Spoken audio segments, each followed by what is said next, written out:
This is CGTN, China Global Television Network.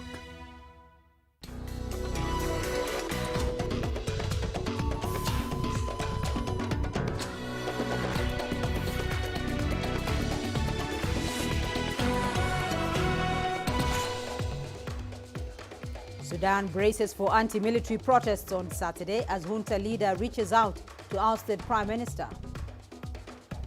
Ethiopia's Tedros Ghebreyesus on course to serve a second term as head of the World Health Organization. And UN Secretary General Antonio Guterres decries mistrust between nations ahead of the G20 summit. Welcome to Africa Live on CGTN with me, Beatrice Marshall in Nairobi. We'll bring you the details of those stories in just a moment. But first, here's Rama Nyang with the day's business headlines. Rama. That's right, Beatrice. Here's what's coming up in the next half hour. Transparency in Tanzania's mining and gas sectors is inspiring confidence among investors. That's according to a new report. And Cape Town has been voted as the continent's leading city destination in the World Travel Awards of 2021. We'll have the details on those stories and lots more coming your way in the course of the hour. For now, let's start with the latest in current affairs with Beatrice. Rama, thank you. And we begin the broadcast in Sudan, where the country will reportedly announce a new sovereignty council and prime minister in a week. According to a military leader, General Abdel Fattah al-Burhan, the new government will be led by a technocrat and will be agreed upon by different sections of the Sudanese people. It will not interfere in the choice of the ministers. Burhan also says new members will be appointed to the Sovereign Council. It is still not clear whether ousted Prime Minister Hamdok will assume office again, but according to General Burhan, the army is negotiating with him to form the new government. The military coup leader is facing pressure both locally and internationally to restore power to civilians. Well, let's cross over to CGTN's Naba Mohideen. She's joining us from Khartoum. Naba, authorities are restricting internet and phone signals, but protesters are vowing to go ahead with a march of millions on Saturday. What's the latest on that? Hi. Yes, the latest is there is ongoing promotions. There is ongoing marches this night, and it was also like 2 hours ago, calling for tomorrow's march. And there is also like the protesters are also using the billboards, and they are using the microphones in the mosques to call for that march. And the SPA, the Sudanese Professional Association, is also calling on the unions, all of the unions, to join the march. Right now, people are blocking the streets again after the security has removed it and blocked some of the bridges and the main streets. It's expected to be a very big 1 million person march, but the surrounding of the military headquarters and Khartoum and Nile Street will be closed by heavy deployments of the military security.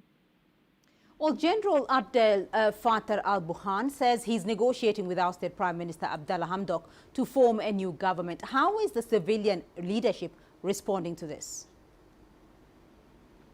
Some acknowledged resources close to Abdallah Hamdok said Abdallah Hamdok has declined this offer and insisted to exclude the military from the political scene.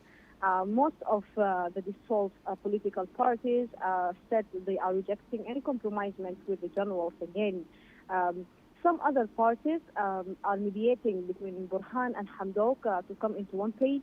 There is also some offers made by independent characters saying that it's the only solution to make the military chiefs and civilians on tables again.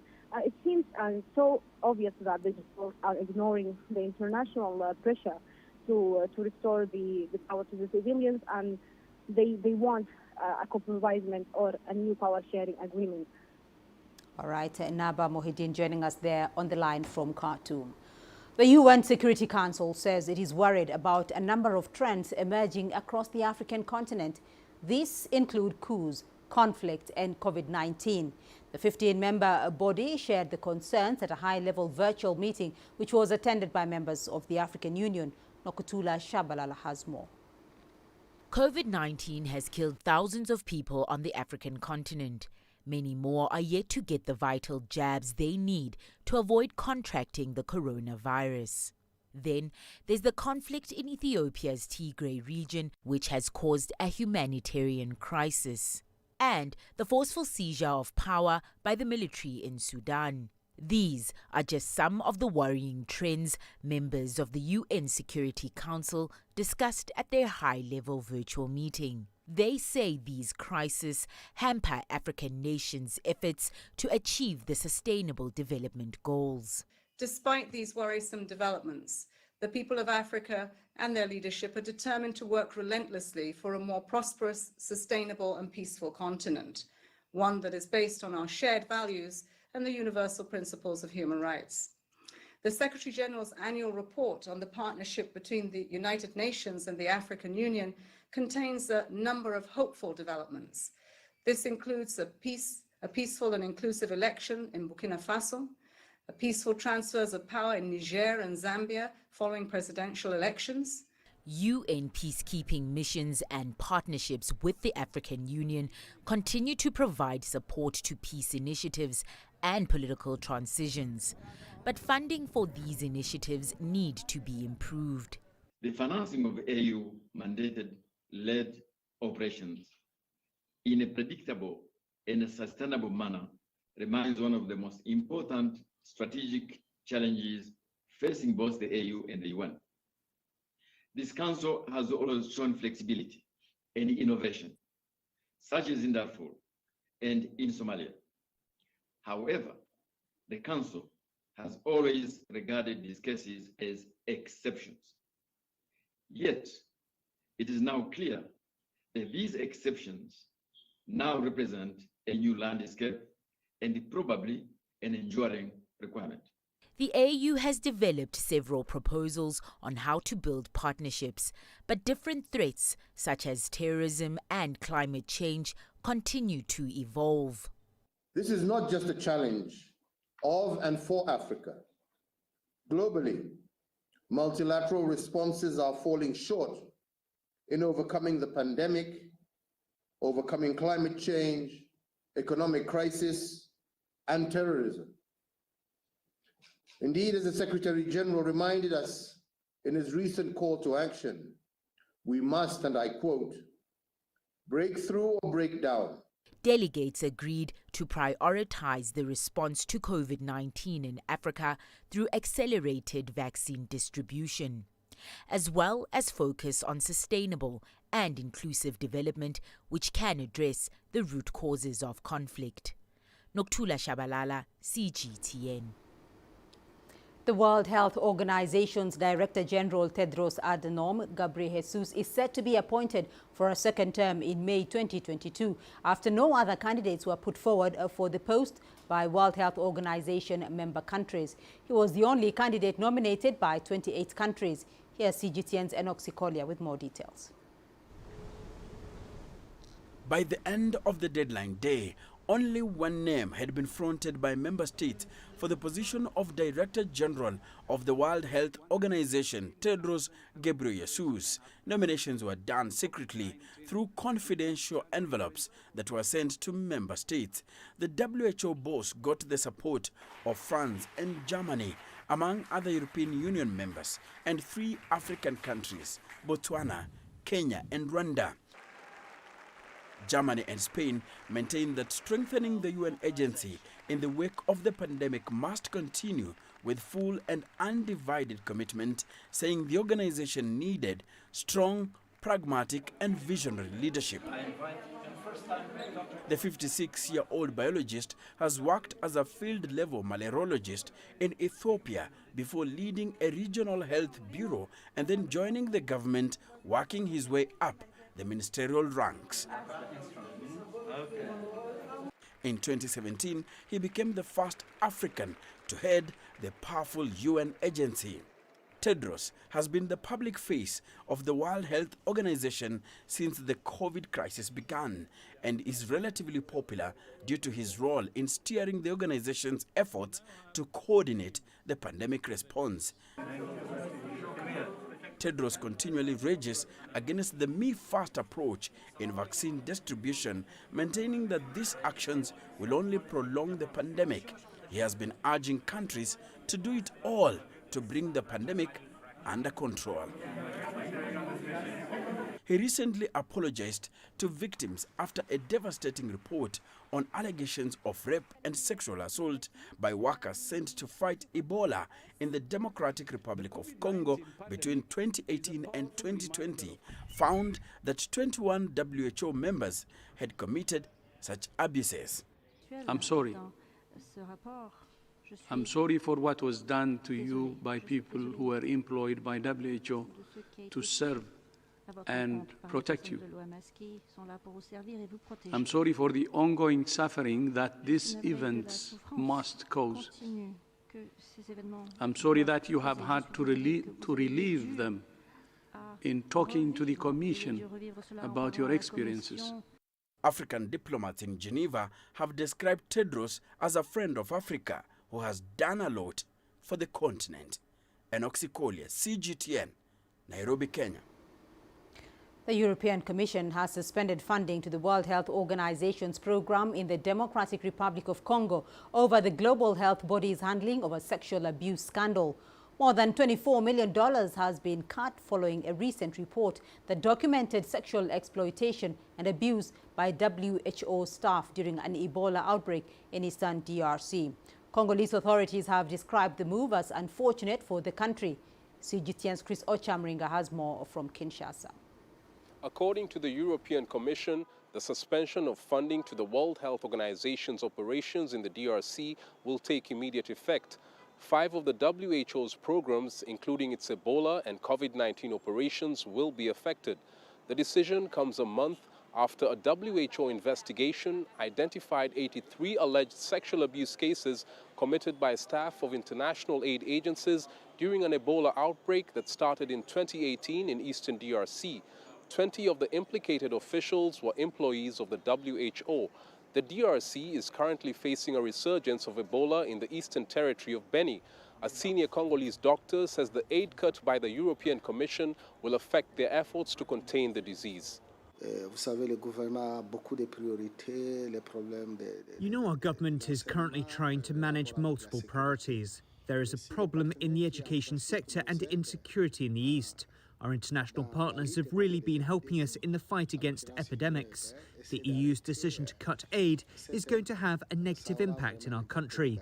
More people may die and the disease may spread further. According to the European Commission, the aid cut may be lifted after 2 months if the WHO puts in place robust measures to prevent a repeat of the sexual abuse cases. The World Health Organization says it has reinforced measures to prevent sexual exploitation and abuse and also appointed a team to ensure that the victims of the abuse are compensated. A report released last month blamed the WHO for negligence in following up sexual abuse allegations against its staff. The EU and other international organizations want to see an end to impunity for sexual offenses committed by UN staff across the globe.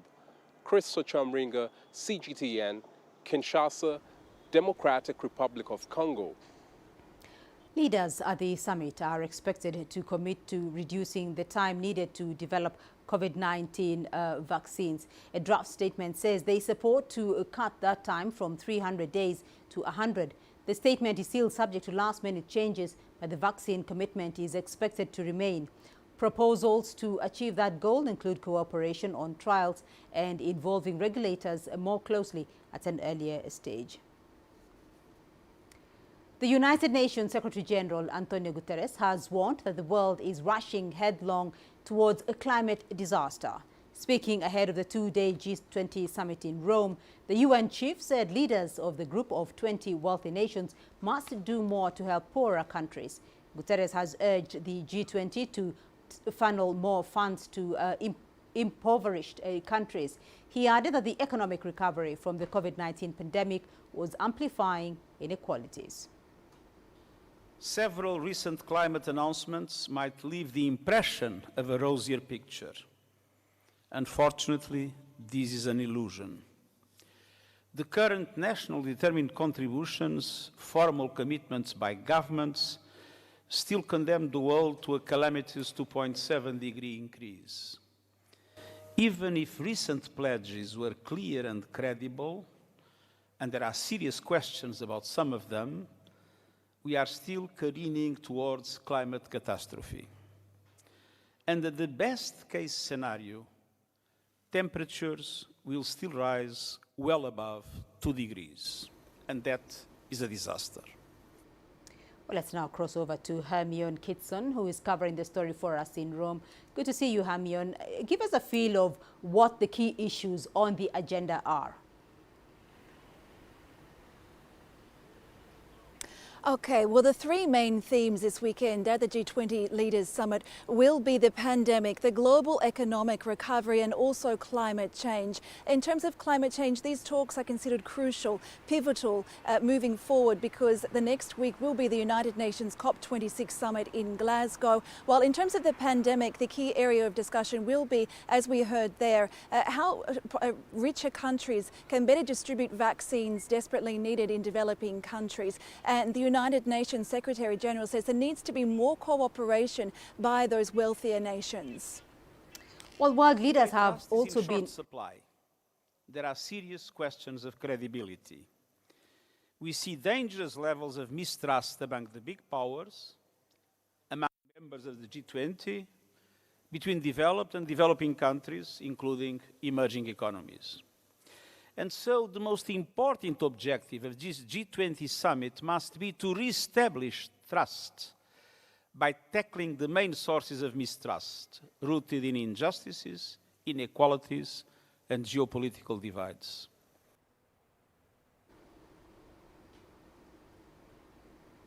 So some pretty firm words there by the United Nations Secretary General, really calling for some firm commitments this weekend, more cooperation to help this global recovery from COVID-19. Well, Hermione, world leaders have also been holding talks, though, ahead of the summit. What's the latest? Okay, well, this afternoon, the US President Joe Biden met with the French President Emmanuel Macron, and this was a significant meeting because it was the first time the pair came face to face after the AUKUS row in September. That's, of course, when Australia pulled out of a deal with France in favour of another deal with the UK and the US for nuclear-powered submarines. And after that move, France said it did deep diplomatic damage to all of the nations involved. But this afternoon, after those talks, the French President said that the talks were productive in repairing trust between the two nations. Also this afternoon, Italy's Foreign Minister Luigi Di Maio spoke with China's Foreign Minister Wang Yi, and details of that discussion are yet to be released. They will be in the next hour or so.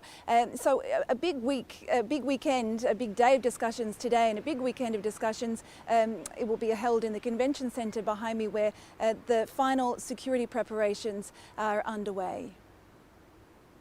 Hermione Kitson joining us there from Rome. Thank you.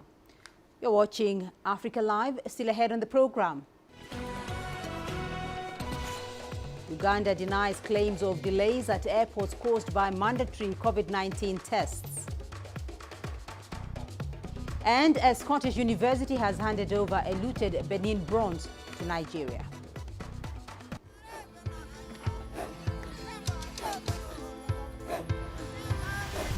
Africa is a continent of diversity, with varied climates and enchanting geography, and a people so distinct, but with a shared enduring spirit. We are at the heart of the continent to bring you the untold stories. Let's have a look. We celebrate Africa as it shapes its own destiny. Tunis, Cairo, Juba, Johannesburg, Ethiopia, Tanzania. Africa Live. Find your voice.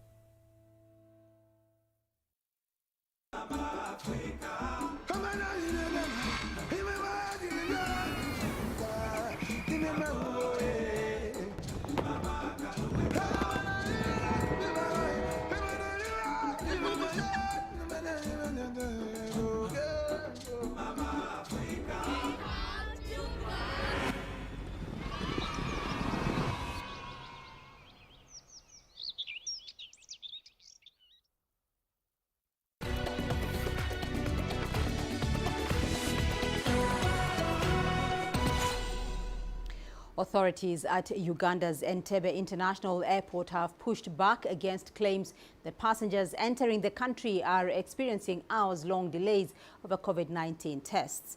Uganda imposed mandatory coronavirus testing for all arriving passengers. Each traveler is required to pay $30 for a test.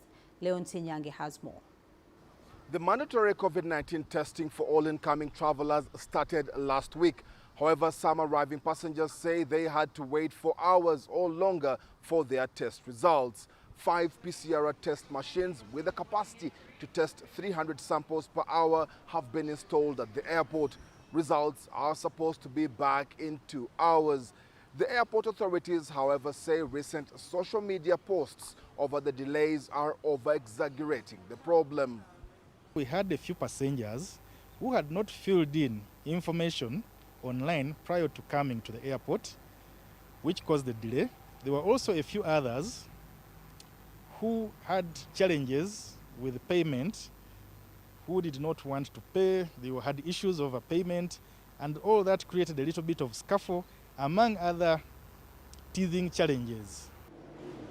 At the height of the COVID-19 pandemic in 2020, Uganda closed its own international airport for close to 6 months. It was later reopened in October last year, and the airport has been getting steadily busier with a daily average of 1,900 passengers. Leon Sanyange, CGTN, Kampala, Uganda. The high number of HIV cases in South Africa could hamper the country's fight against COVID-19.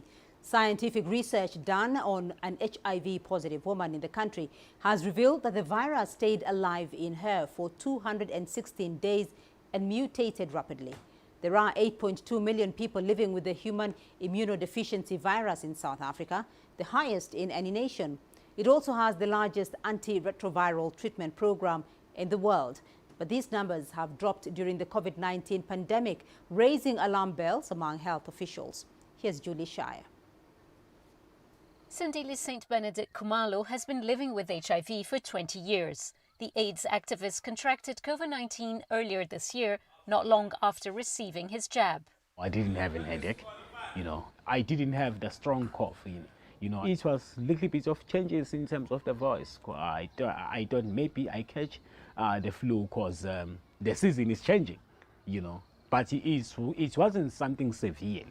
Khumalo believes being vaccinated and being diligent with his antiretroviral therapy helped him escape the severe effects of the coronavirus. My line of the treatment is one of the strongest line of the treatment, of which is the first line regimen, of which is combined of equivalence, and I strongly believe in my treatment combination that the 3CC helped me a lot, in terms of to try to push back COVID.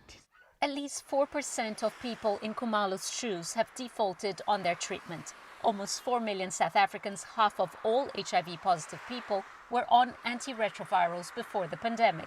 Scientists are concerned a drop in numbers puts patients at a higher risk of severe COVID-19 infection. The long duration of this pandemic has affected people's ability to get antiretroviral therapy in some cases. And because of that, when we do see them have COVID, the outcomes are somewhat worse. So they require, for example, more supplemental oxygen than people who are either suppressed or people who are HIV negative. Close to 22 million people have so far received at least one jab, but it's not clear how many HIV-positive people have been vaccinated so far. The quicker you can get vaccinated, the better it will be. And people who may have challenges with antiretroviral therapy and getting the therapy may also have challenges coming in for vaccination. So certainly, from the public health perspective, people that live with HIV and have these issues need to be prioritized. The challenge for South Africa is protecting those who are at risk. 11 million people, which is almost 20% of the population, have so far been fully vaccinated, but it's still taking time to reach the elderly in remote places. Julie Shara, CGTN, Cape Town, South Africa. The COVID-19 pandemic is sparing no industry in all regions of the world. In Burundi, the arts and crafts sector is suffering from strict travel restrictions, making international trade virtually impossible. CGTN's Alexandria Majala reports. Burundi artisans were not spared from the adverse effects of the COVID-19 pandemic as they saw a drastic drop in clientele. A significant reduction in tourists trickling in to visit the landlocked country has not helped the situation. I have a child who lives in France. I regularly send them my artworks to be sold there. This is no longer possible as my child isn't coming, nor anyone I know, to send my objects. Shops there had agreed to sell my products, you understand? This is a big loss for me. Most Burundi artisans lack an alternative source of income, which can make it difficult to support their families. The current slump in sales has also been exacerbated by the closure of the East African countries' borders, which has rendered exports impossible. Clovis Moizero is the head artisan at Maison Dubois Art and Crafts Center, and the pandemic almost put an end to his business as travel restrictions hit the industry. I had a lot of orders from an art fair held in Burundi, but just when I was about to start fulfilling the orders, I caught COVID-19. It took me a week before I realized that I had COVID. I then spent a week being treated and another week to rest. During the 3 weeks, I lost orders as well as the trust of my customers. Those 3 weeks cost his business $350. Many Burundian artisans feel ostracized as they no longer receive invitations to international festivals. I propose that we start vaccination immediately because the vaccine will allow us to travel to other countries just as before. We cannot be invited to other countries because we are not vaccinated. Burundi's previous government under the late President Pierre Nkurunziza had been criticized for taking the pandemic lightly. In July, current President Evariste Ndayishimiye decided to embrace the use of vaccines. Earlier this month, Burundi launched a national campaign to administer COVID-19 vaccination doses across its population. Alexandria Majala for CGTN. To the Democratic Republic of Congo now. The Environment Minister Yves Bazaiba says the country intends to ban all log exports. Bazaiba says the country will implement other measures to lessen threats to its carbon-absorbing tropical rainforest. The DRC is home to a majority of the world's second-largest rainforest. According to United Nations figures, the country is under pressure to improve forest management and curb a high deforestation rate that has doubled in the last decade. Bazaiba has not yet said when the move will come into effect.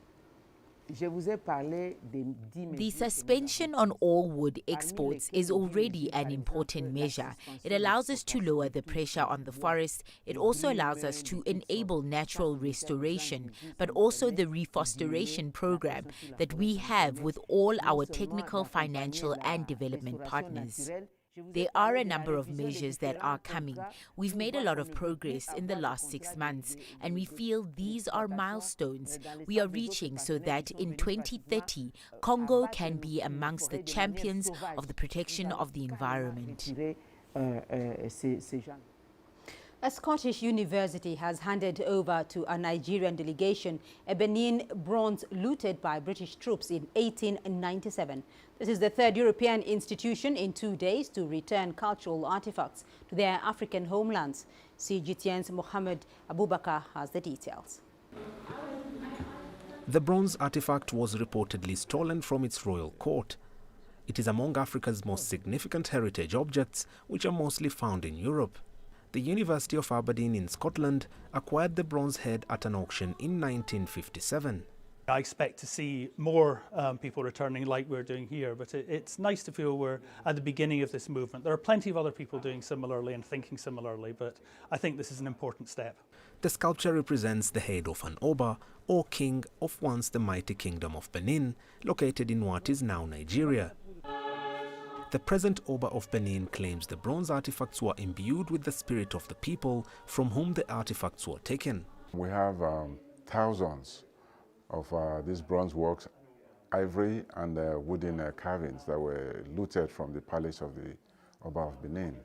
And now I think the realization is coming around that these things were wrongly taken and should not be kept by those who took them. The handovers are the clearest sign yet of growing momentum towards the return of artifacts taken away from Africa by Europeans during the colonial period. The returns are likely to increase pressure on the British Museum in London, which holds by far the largest and most significant collection of Benin bronze artifacts. Mohamed Abubakar, CGTN. Well, let's now go to Rama Nyang for a look at the day's business news. Rama. Thank you very much, Beatrice. Here's what's coming up in business. Transparency in Tanzania's mining and gas sectors is inspiring confidence among investors, according to a new report. And Cape Town has been voted as Africa's leading city destination in the World 2021 Travel Awards.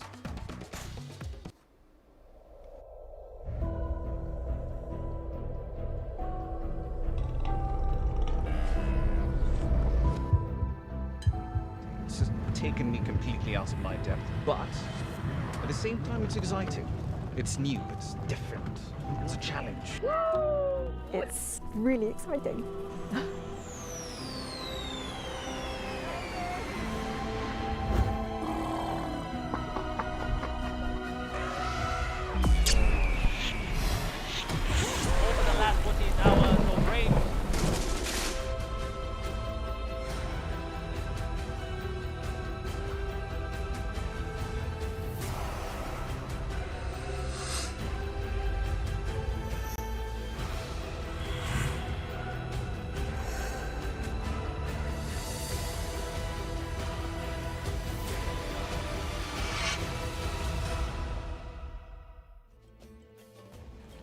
There's more to this place than just glorious landscapes.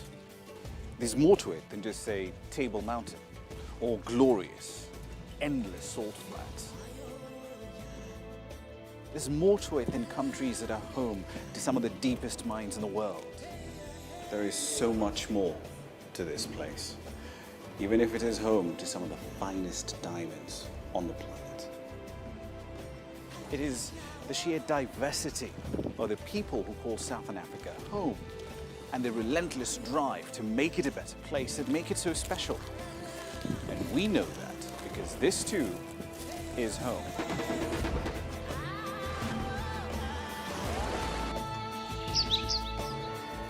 No one knows Southern Africa like we do. CGTN, see the difference.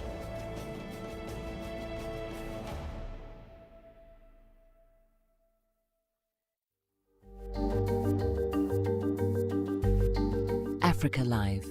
Find your voice.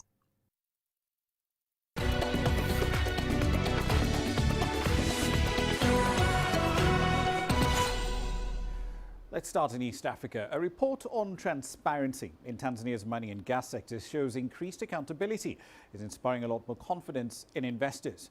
That report covers the 2018-2019 fiscal year. It was unveiled at a ceremony in the nation's commercial capital of Dar es Salaam. Mining licenses are also awarded at that same event to Tembo Nickel Corporation. It will be mining the world's largest development-ready nickel sulfide deposit. CGTN's Isaac Lucando was there. A round of applause to celebrate the granting of a mining license to Tanzanian nickel mining giant Tembo Corporation. Formed earlier this year, the company is a joint venture between the UK's Kabanga Nickel and the Tanzanian government. About 2 million tons of nickel will be produced, potentially earning the government some $7.5 billion and hundreds of locals employed in the mines. You are representing millions of Tanzanians. Make sure you do what is right, that you do your work with the highest standard of professionalism to ensure that we get everything we ought to get as a country. The concurrent release of the 11th edition of the Transparency Report in Tanzania's extractive industry paints a fairly positive picture when it comes to accountability. Investors like Kabanga Nickel, whose mining operations will produce nickel, cobalt and copper metals, believe their ventures will flourish because of it.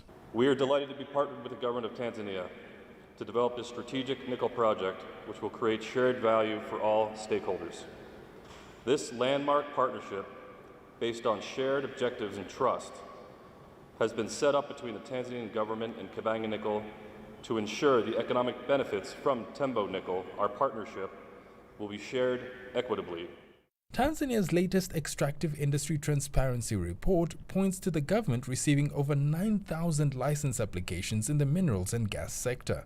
Of those, 5,000 applications were successful, with 249 existing licenses being revoked for failing to meet regulatory standards. Mining accounts for about 5% of Tanzania's GDP.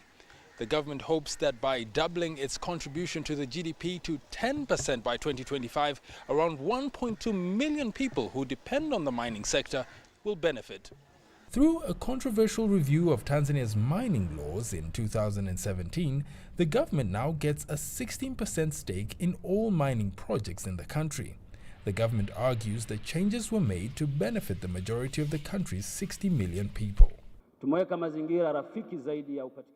have put in place a good system of reaping financial benefits, with each side getting a 50-50 split in profits. If you look at the distribution of earnings that we have in place, the government gets 51% and the investor gets 49%. Last year, gold exports from Tanzania were worth some $2.9 billion. With the granting of new mining licenses, the government hopes similar earnings can be made with nickel. Isaac Lukando, CGTN, Dar es Salaam.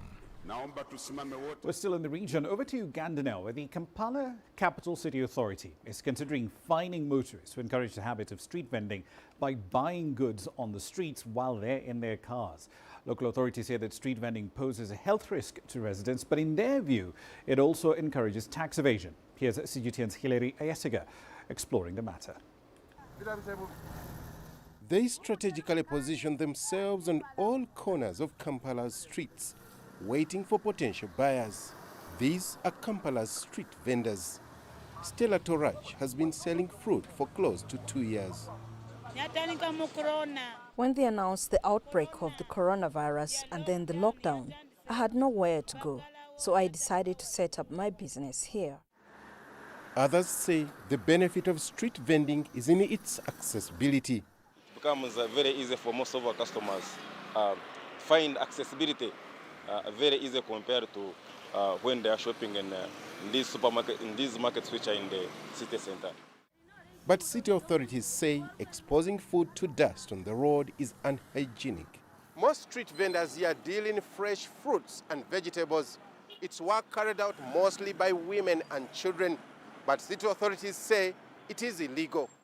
And plans are underway to force vendors off the streets. We are in the final stages of coming up to remove vendors in Kampala. We have been talking to them. We do not want to do that. That is the last resort.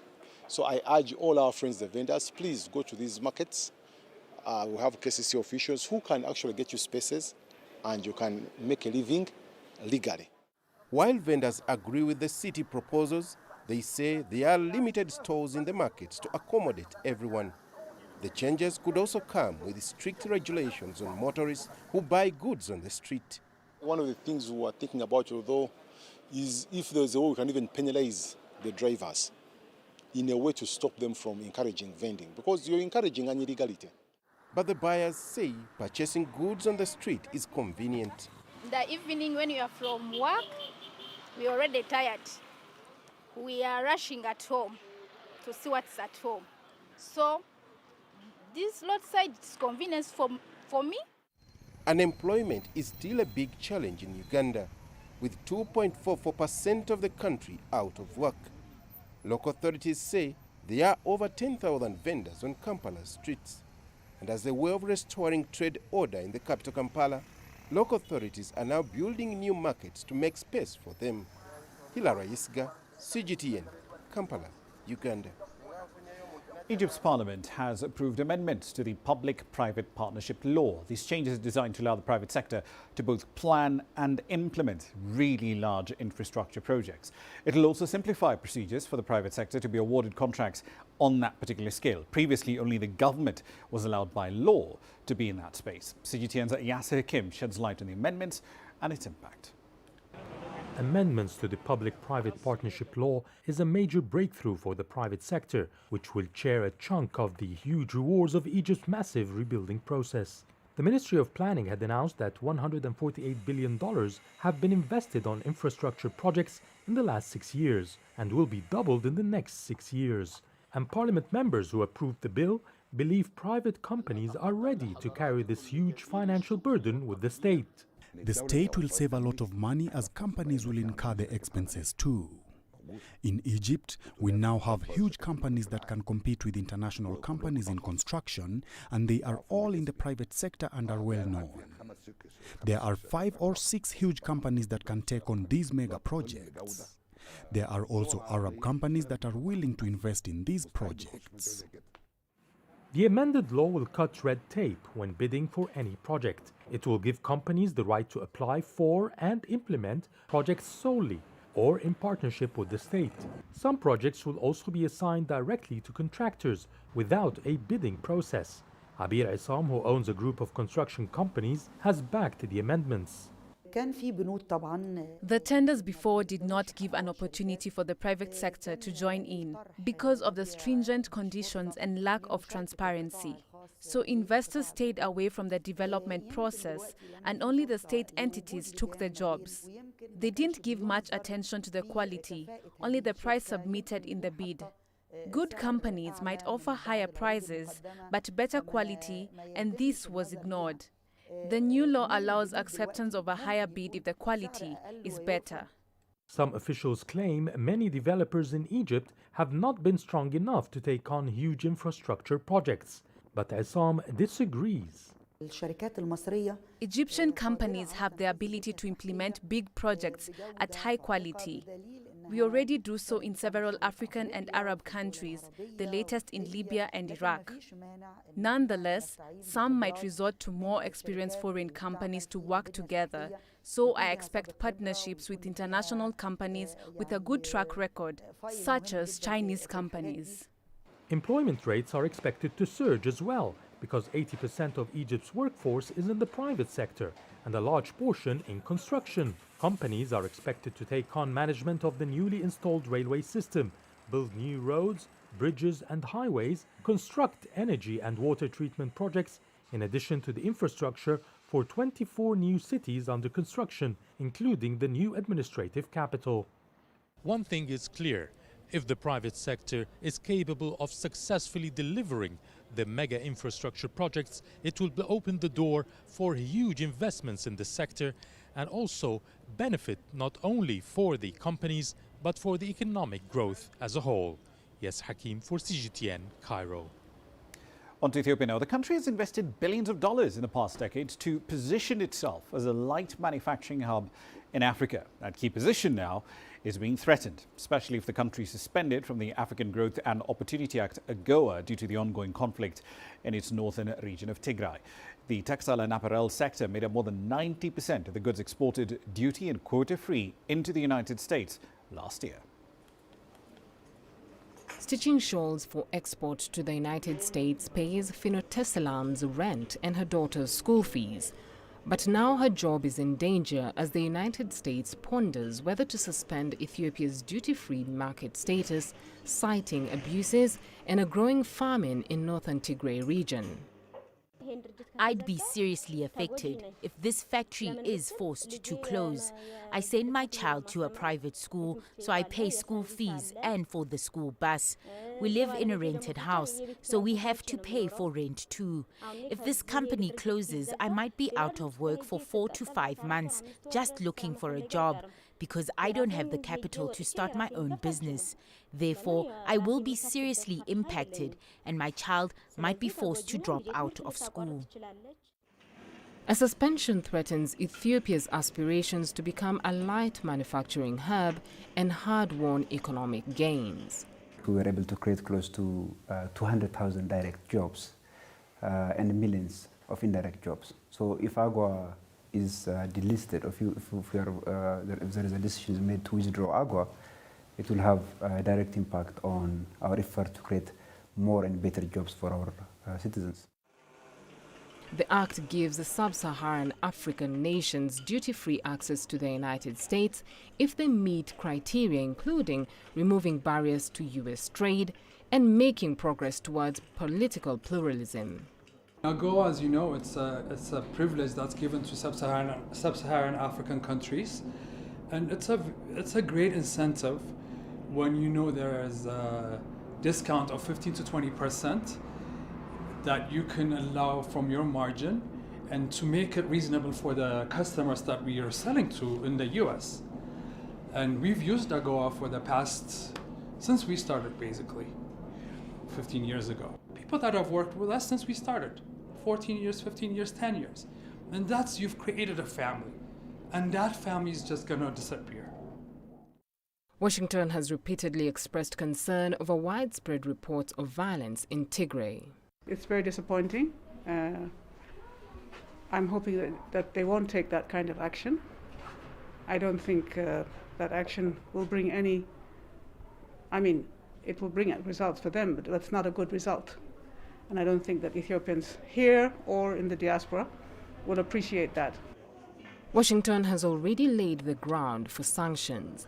The U.S. government chief trade representative said this month that Washington will make a decision soon on Ethiopia's status under the Africa Growth and Opportunity Act. Beryl Oro, CGTN. Bit of interesting news now. South Africa's tourism sector is breathing a sigh of relief. Cape Town has been voted as Africa's leading city destination in the 2021 World Travel Awards, with the Table Mountain clinching a top award as a continent's leading tourist attraction. Here's Julie Shire with that report. It's been a hard 18 months, but there's good news. Cape Town has just been voted as Africa's leading city destination, and iconic Table Mountain scooped top award as the continent's leading tourist attraction. It's been a very challenging time for the tourism industry over the past 2 years. So winning these awards on the global stage really does come at a fantastic time for us.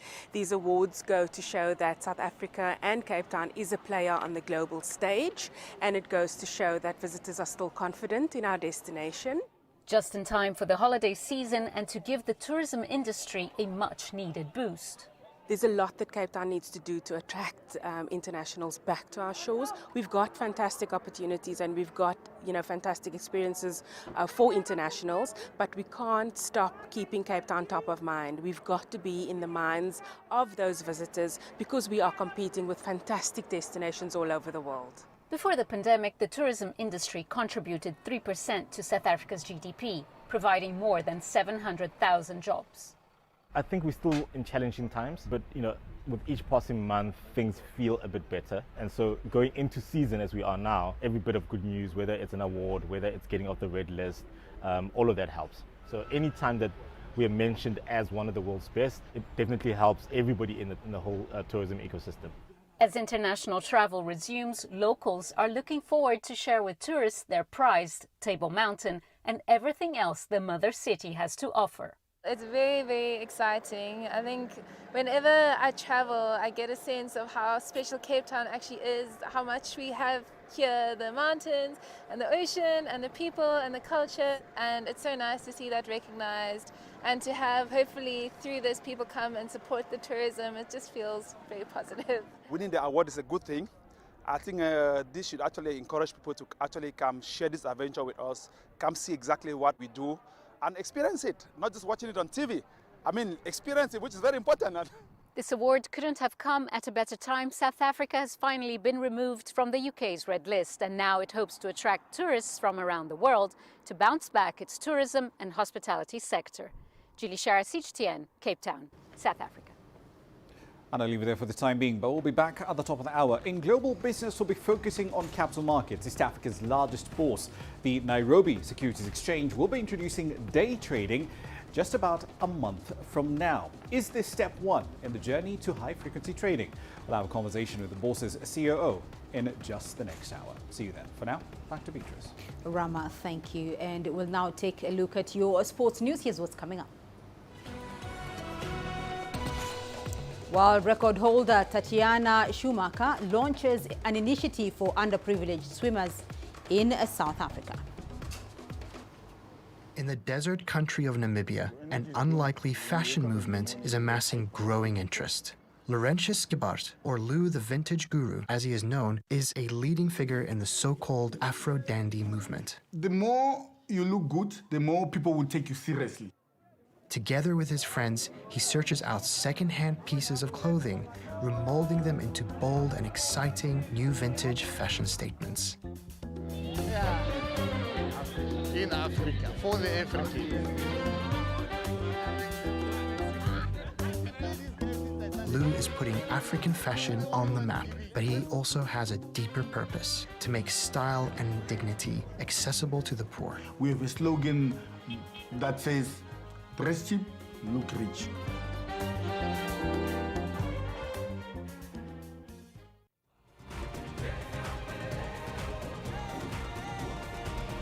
Africa Live. Find your voice.